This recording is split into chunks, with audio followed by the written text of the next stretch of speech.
Yeah, Akane Banashi has been a lot of fun. I have one complaint about it is I do wish that they would just shut the fuck up and let me just watch the performance without the goddamn director commentary. I appreciate how they did it in Rakugo Shinju.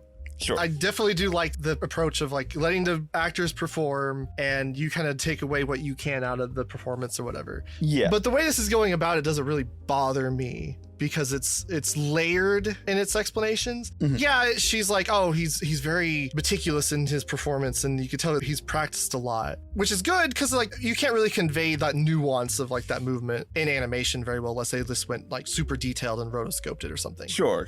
But it's also doing it from the kind of perspective of synthesizing this experience and like the fractals of your experience and art and like how your experience reflects through your art and how your experience reflects back at you from art. What the where when they're having the flashback where she's like, oh, I learned this from doing the izakaya thing. That is also kind of her piecing together those things herself in that moment. Because like the whole thing with Rakugo, right, is that you practice it a lot, so you kind of can think of other things. It's not like kind of muscle memory, yeah. So she starts thinking, like her mind kind of wanders a bit, where she starts piecing together herself, like, oh, this is why the story is on my mind. Because like obviously she chose the story because of the audience, right? Like that's the whole arc of the episode. Is like she has learned to accommodate people more and read the room, kind of thing. But she also chose that particular story because there's probably a handful of stories that would have worked. She chose that particular story because it kind of reflects her experience over the last week or so. Mm-hmm. And so that kind of story resonated with her, and it kind of captures, I think, what the appeal of Rakugo is, because like it is just like set stories and like they can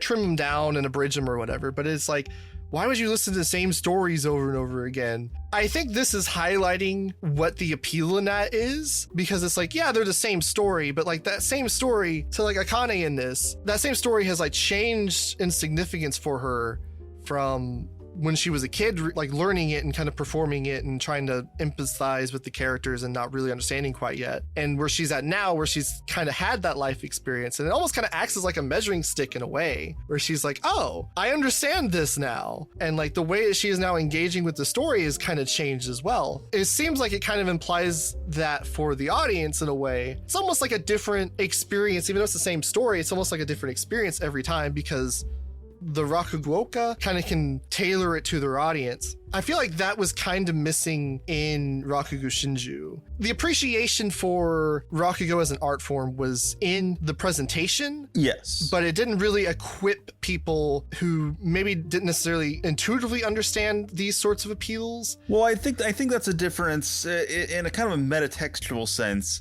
That's also a consideration for the audience, because this is a weekly Shonen Jump manga. It's read by little children, babies, fucking gremlins, who don't know what Rakugo is. So their dumbasses need to have this shit explained and spoon fed to them, so they can. They're having the aesthetes, point stuff out to them, so that way they can go on to be able to appreciate Rakugo in real life. It is doing this in a way that I can still appreciate, because it's not purely meta. It's not purely doing it for the audience. It is also doing it for the characterization diegetically in show, while still giving me like useful information. Like it's not all just like, oh my god, did you really need to explain this thing that it was fucking obvious?